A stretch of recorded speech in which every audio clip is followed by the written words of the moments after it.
Hey everyone, it's Christmas time, and I know that everyone really loves to do some Rae Dunn inspired ornaments. So today I wanted to show you guys how I do it. I painted some Christmas ornaments with just white acrylic paint. Follow the same steps as I do for the glitter ornaments. I just add acrylic paint and let it dry. It usually takes much longer than the glitter does with the polyacrylic, but it's a really nice look. And if you want to, do a simple ornament or for a man, you can do just a single color paint. So I have found that there are a few fonts that work for Rae Dunn inspiration. There is one from teacherspayteachers.com called the Ray of Sunshine font, and that is what I found closest. So that's what I'm going to be using today.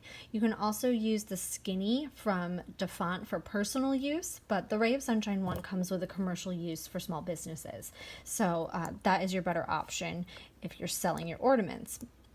So I'm going to go over to my text, and I'm going to just type all caps. I'm going to type joy. I'm going to make one that says joy and one that says believe. So I'm going to go change my font. It is TS Ray of Sunshine. So I want to make sure I type that in all together. And I'm going to go ahead and measure my bulb. The paint is still a little wet in there, so I'm going to very carefully measure my bulb. I have my Cricut measuring tape. And you want it to not be too big, so you want it to be about 2.5 wide, 3 high.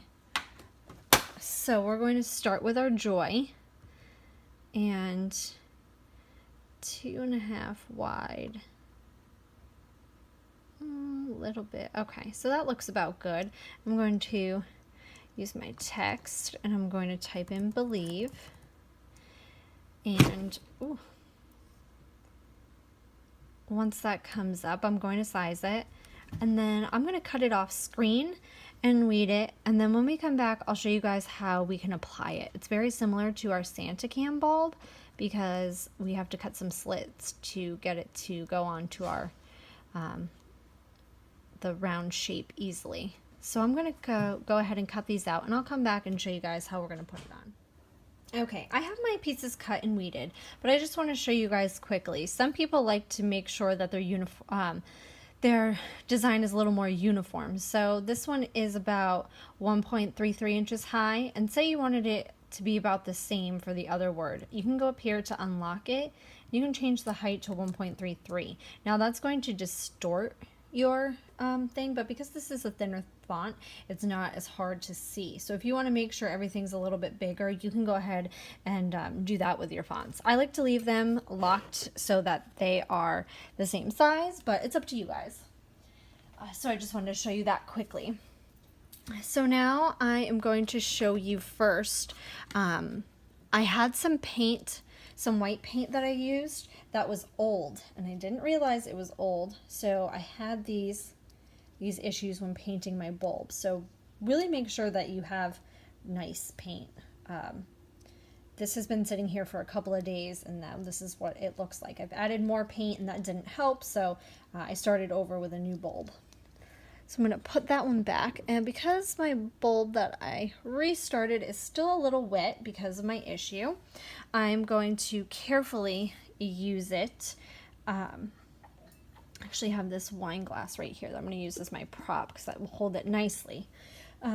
So I'm going to first, which is what you should always do, is wipe anything that you're going to apply vinyl to down with some alcohol.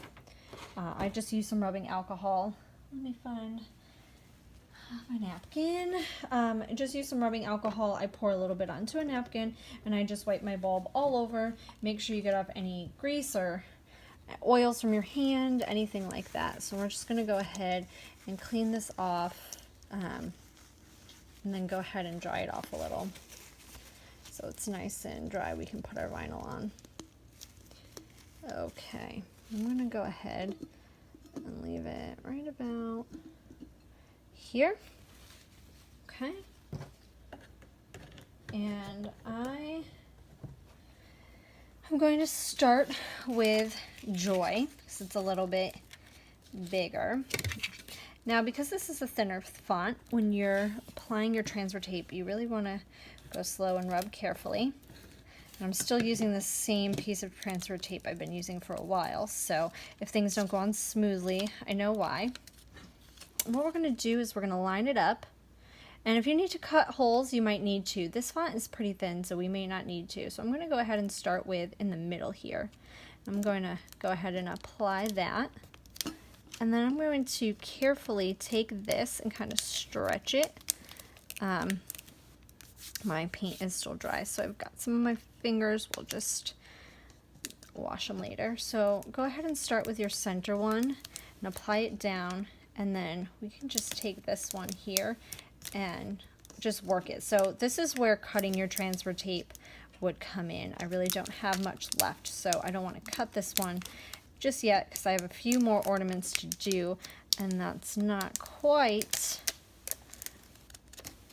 going to work for all of them, the same slits. So we're just going to carefully work out any little creases that you may have gotten. You can use your scraper. I usually use my fingernail. Some of you may know, just because they're long and they're easy. See? Perfect inspiration.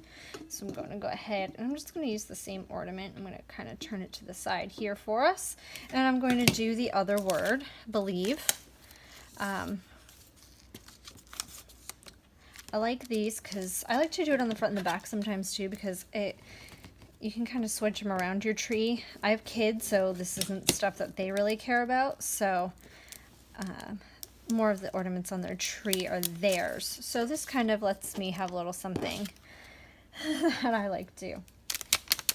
So I'm going to go ahead and I'm going to do the same thing. Move this a little bit closer so we can see here.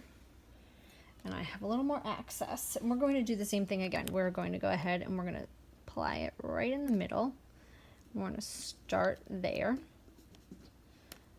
And then we're going to just move it around. And now this is where you would cut your slits. Now if you were making this bigger, you would definitely want to cut more slits in it. So you would definitely need them. But this is small enough where I'm really not going to run into that issue. Perfect. See? Now you have some Rae Dunn inspired ornaments for your tree.